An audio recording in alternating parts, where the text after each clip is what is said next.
Whoa!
Don't.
is out of hand. Hipster asshole!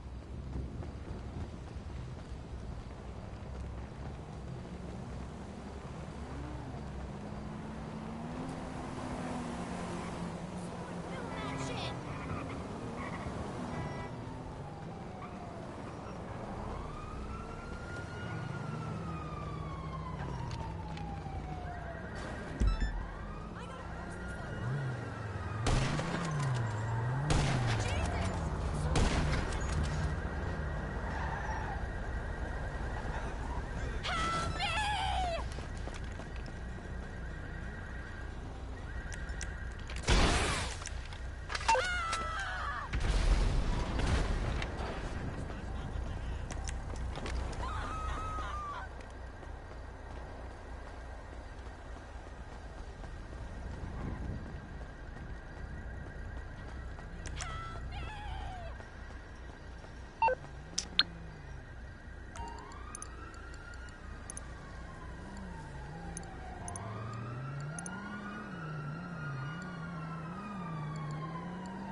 clean. If you want, it'll even clean him away, Mr. Spot.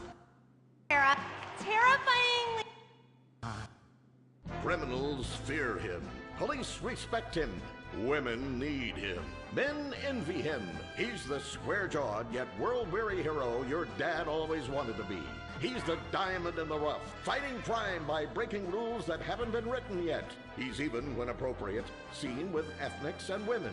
The Bald Eagle Broadcasting System presents Gordon Moorhead in Moorhead Rides Again! He smokes 60 a day. He drinks a quart of rye at lunch. He has incredible powers of reasoning. And he keeps America safe when government intervention cannot. Sleep easy, America. Someone else is worrying about things so you don't have to. This episode of Moorhead Rides Again is brought to you by Los Santos Affordable Homes and Redwood Tobacco. Before we start this week's episode of Moorhead Rides Again, we'd like to tell you about a remarkable free offer. You can own an incredible, genuine Gordon Moorhead detective badge, replica gun, and packet of candy cigarettes. So you can help protect your neighborhood the same way Gordon protects America. All you need to do is get your dad or uncle to write a check for $10. Send it in, and you'll be sent a certificate of graduation from the Moorhead School of Investigation, along with your badge, gun, and smokes. Work real crimes, solve murders, kill people with impunity, and smoke, just like a real crime fighter. Or sit on your couch wishing you had a dad who really loved you and a future as something other than a ninny. And now, Moorhead Rides Again in Moorhead and the Soviet Titwank, or Reds Under the Bed. Read all about it! Read all about it! Soviet spies corrupting the nation! Read all about it! Communists ruining your family! Sleeping with your wife! Pleasuring her better than you ever could! Read all about it! Molly, come in here and bring me some napalm. Gordon, I'm right here. We're on TV now. Besides, we moved to the West Coast. We don't need napalm anymore. That's for clearing out the swamps of Vice City and setting bad guys on fire. Exactly, Toots, which is why I was checking if you're paying attention. It's not your fault you're slow. You're made for making babies, and I'm made to think about making babies with you from behind while solving impossible crimes. Boy, do I miss old Pablo. What a sidekick. We solved some great crimes together. I think you're lying, you son of a bitch. Ay, yes, hot like a tamale. Get me a marshmallow. Those were the days. Get that, will you? Of course, Gordon. Oh, Gordon, I'm so happy we moved from the swamps of Vice Beach to the desert paradise of Los Santos, where American ingenuity and just a little Canadian water has turned the harsh desert into a beautiful and very natural paradise of golf clubs, sprinkler systems, beautiful fruit farms, and hydroelectrical dams, filled with happy families and all the glamour of Vinewood. Oh, this place really is paradise, Gordon. Silly me. And don't forget, starter homes are very attractively priced here. And I enjoyed a very exciting 2-hour traffic jam after doing calisthenics on the beach. Exercise can be very dangerous for a woman, Molly. If you lose an ounce of that cushion, men will never court you. A man wants a woman with some thickness to her so she won't die during childbirth. Oh, you're right again, Gordon. Oh, Gordon, this place is like a dream. Even paradise has a dark side. Is that a redwood you're smoking, Gordon? Yes, a redwood. It's a vigorous cigarette that 9 out of 10 physicians recommend. All American tobacco, of course. Smooth, sophisticated, yet passionate and caring. A woman in your hands and a tiger in your lungs. Great while relaxing in a hospital, or while playing tennis or yachting. Oh, Lord! Who's that? Quiet, broad. How? Hello, Redskin. Aren't you on the wrong show? I am, but actors' contracts are complicated things, and Central Casting ordered chief. I come from reservation. We live there like kings, but something has come to Los Santos that will disturb peace between white man and Indian. If only Pablo were here. With his Mexican cunning, he could make sense of what this indigenous savage is going on about. No, Pablo, he big problem. Chief! Another chief. That's right. Pablo's a hell of a problem. He's a goddamn communist. Our Pablo? Yes, squaw. For many moons, our peoples have lived happily together. We simple savages were honored to give up our land, so dregs from Europe build Midwest chain restaurants, kill 90% of our people and herd us into tiny pens, only letting us out to drink firewater and work construction jobs. But now, all this bliss is being ruined. Say, Paleface, got him redwood? Yes, I'd like a redwood cigarette as well. Perfect for chiefs of all kinds everywhere. For gentlemen from all walks of life. How? I'd like one too, but they're too manly for me. Damn straight, Chippy. Hey, I don't understand what Pablo has to do with all this. The Redskin says something terrible is coming. He thinks it's communism, Gordon, and he's not happy about it. His people could smell this stuff in the wind. This land of freedom, not land to share equally. What he's trying to say, Gordon, is this is a land of freedom, not a land to share equally. I don't understand. Oh, being a woman, I can't help but stick my nose in where it doesn't belong and amble cluelessly through life. Can I fix you gentlemen a drink? Damn straight you can, woman. 2 scotches and a ceremonial bowl of water for the chief. I'm on wagon.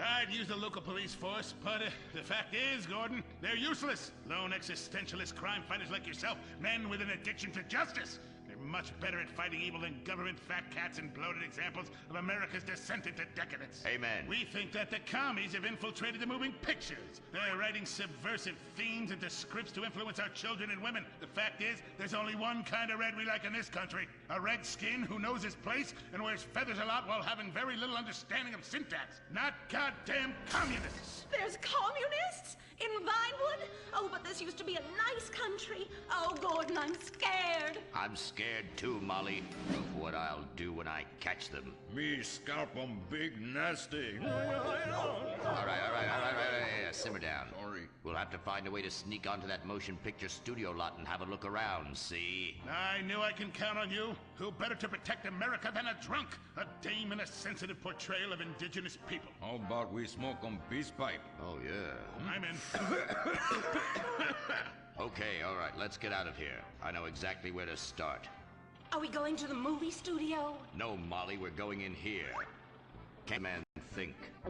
Now, where to find these pinkos? Hey there, partner, where you from? Oh, I'm from Georgia. Oh, I do love a peach. Yeah, I'm real American. I sleep with sister and finger ship. Well, no time to dilly-dally. I've got to solve this case, and I know just how to get into that movie lot. Hey, Joey, look what I snuck from my old man. Gadzooks, Nancy. He'll be cross for sure. You'll get a serious spanking. Nah, he only spanks Mommy. Why should he enjoy all this refreshing flavor? Yay! When Daddy's not looking, grab that pack. Don't worry about that cough or hack. Time to smoke really good. It's gotta be that filter tip. Redwood.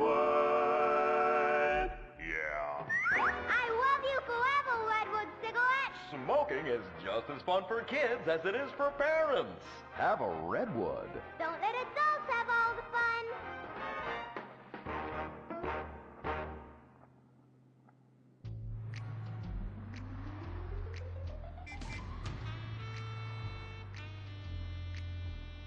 Halt!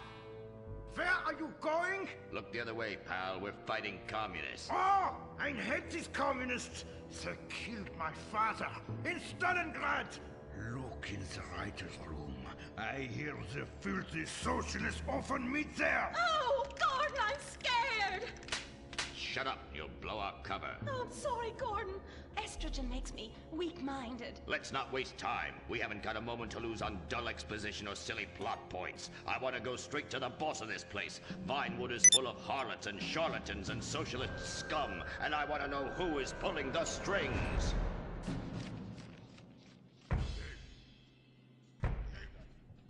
We need to have a chat, bucko. You've been over overdoing the firewater again, huh? We can't afford to pay your kind for movie work. We're losing money. This is advertising money. I'm no sitting bull, Big Chief Pile of Cash. I'm Gordon Moorhead, crime fighter, and I'm hunting commies, see? Ha! I knew it. Those aren't mine. They belong to the maintenance man. A likely story, blaming the honest poor. I'm sorry, Mr. Zelder. I forgot my artificial hand. You slipped by this time, but I'm convinced you're running a massive propaganda operation here. One that's hell-bent into turning this country into a bunch of weak-minded, overly considerate Lenin lovers. Why, that's a bold-faced lie. Actors and movie executives would never push a liberal agenda. We studio bosses are too busy counting money all day and sleeping with young starlets to care about the dreck we're putting out. What you need to do is visit the writer's room. Yes, that's what you should do. What I need to do is get this young lady out from under my desk. No teeth, damn it. Oops, sorry, Mr. Zelda. I didn't mean it. Oh, Gordon, this is so scary. Shut up. Running out of places to slap you. We're fighting a red menace here. We've got no time for emotion. What did you do during the war, Gordon? I fought fascism. In Germany? Italy? No, dumbass, Florida. Now shut your yap. We're here. Gadzooks! Someone's making monkeys of us. There must be another writer's room. Don't worry. I will track them. Over there. Ha! You're incredible, you savage. Pablo! That's not Pablo. Yes, it is. Igor Pavlovich, Rescue at Large. Comrades, you're too late. Already I have flooded your movies with communist propaganda. Your workers they'll rise up, unionize, demand ridiculous wages, and then all American industry will fail and move to communist China. He's good plan, no? Oh, please. Oh, that is rich. America will always be a pillar of industry. We're unstoppable. Our hunger and work ethic make us invincible. As if America would ever become fat, lazy, and entitled like you commies. And besides, I'm about to stop you. Oh, that horrible, awful foreigner's getting away!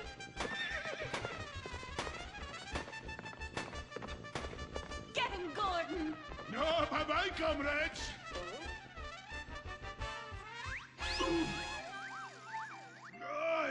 I fall down. Pablo! Hola, Senor Moorhead. Hola, Miss Malmsteen. Oh, Pablo, where have you been? I stopped for siesta to have burrito. Such a cunning people. They nap half the day and mix the same 4 ingredients and give it 20 different names. Oh, can I get a chimichanga? Gordon, I bring you a present. But Pablo, Friendly's no longer a sponsor of this show. Sí, but this is old script, muy viejo. Well, in that case, give me a redwood, buy me a starter home, and stand the hell back. These people are about to be put on the cutting room floor.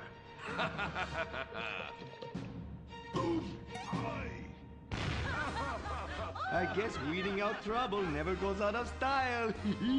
How, muchacho? And I guess I would like a redwood. Join us next time for more adventures with Gordon, Molly, and the gang as they protect America's atomic secrets by setting some off. Only on Moorhead Rides Again!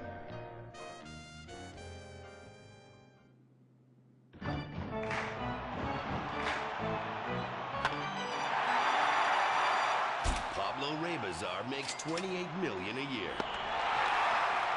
Dwayne Aller makes $35 million a year. You make $10 an hour. Failure this deep calls for a deep, slow brewed beer. Lager, the official beer of American baseball. These guys are at the top of their game. You're at the bottom. Relive your glory days. Have a lager. Bored?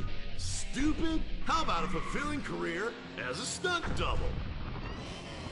To break into Vinewood, you just might have to break through a windshield. Cunning Stunt Academy is San Andreas' oldest accredited stunt school. We have classes in high-speed accidents, taking a baseball bat to the face, getting shot, knifed in the back, falling off a building on fire, and getting run over. If you make it through our course, you are ready for the big screen. Make dull and vain famous people look cool by dressing up as them and risking your life and future health. Then, have your face digitally removed on a green screen. The Cunning Stunt Academy trains women too. Ooh. Have a nice rack? Vinewood needs stunt tits to show when an A-list celebrity is too bashful or has pancake nipples. The Cunning Stunt Academy. Fame. It's worth any price. What happens when man's best friend becomes dinner? Dude Eat Dog, the reality cooking show that will have you looking at Fido in whole new, delicious ways. It's Bow Wow Chow, Dude Eat Dog on CNT.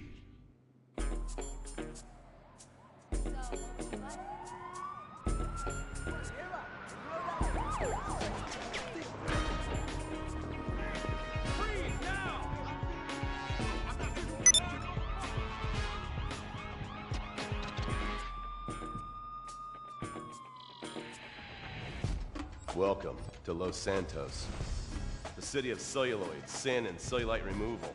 From dead starlets in Vinewood, to the gangbangers in Davis and Strawberry, and terracels in Chumash, to the drunken tourists in Del Perro Pier. It's time to take a look inside this cesspit of destroyed dreams, drug-addled degenerates, and deluded desperados that make up this great city of lights. Hi. I'm decorated FIB agent Stephen Haynes. The FIB, the police department, the sheriff's office are fighting a war out here every day in a city where dreams too often become wet with tears. The Los Santos docks. This is where it all begins. The second largest port in the world. The great orifice of American capitalism. Stuff coming in, garbage going out. And hidden in over 2 million containers a day, God only knows where. The cartels pay off some low-level schlub, and suddenly you've got military-grade weapons, badly cut crystal meth, and grade A yayo from Mexico flooding our streets. And once it hits the hood, it's anarchy, with a side of murder hold to fries. Or maybe the Chinese are slipping some of our high-security weapons systems in with the recycling, and we're giving up our national security for nothing? Who knows? Who cares? As long as the financial party continues, we'll just keep picking up the pieces. A word to the wise, kids. Never use PCP. It makes you want to punch cops and run around naked, and not necessarily always in that order. Most of the time, this illicit cargo makes it straight to the games. But sometimes an ordinary Joe lets go and loses his shit after a pipe or two of pleasure dust.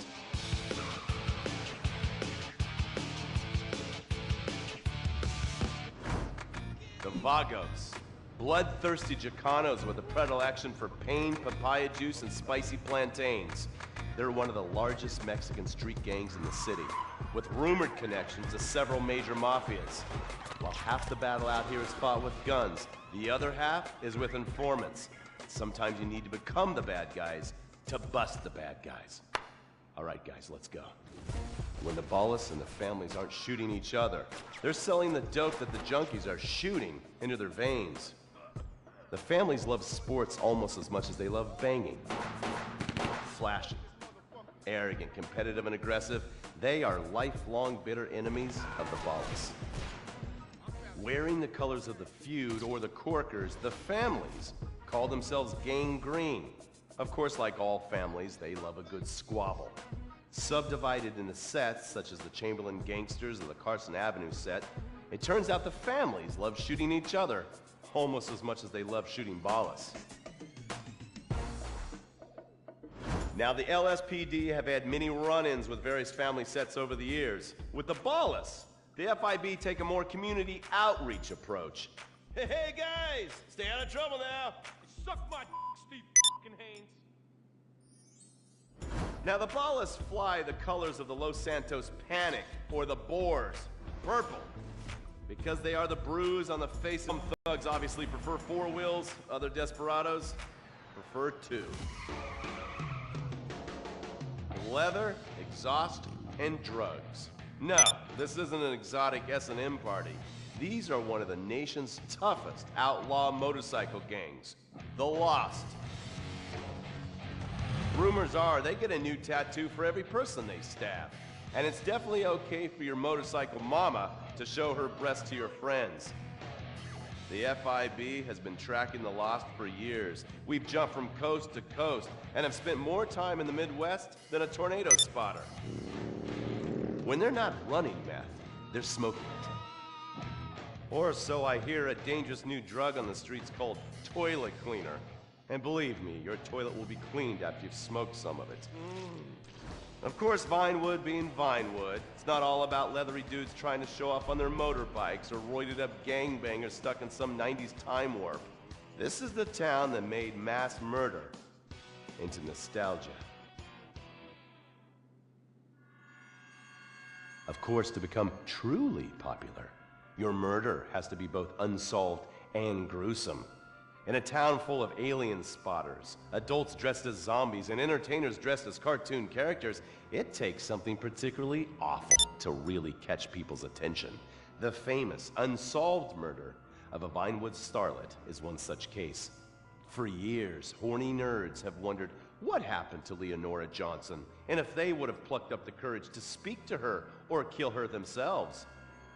It's inspired filmmakers, writers, and copycat killers.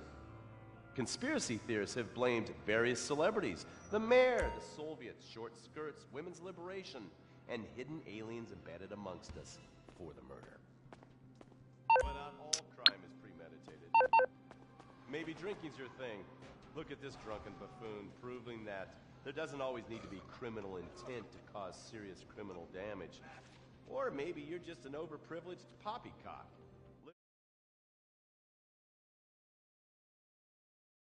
Maybe stock market manipulation is your bag, or loan sharking, double identity theft, assassination, or even worse, swinging. On our next episode, I, Stephen Haynes, will show you the flashier side of crime in Los Santos. Illegal street racing,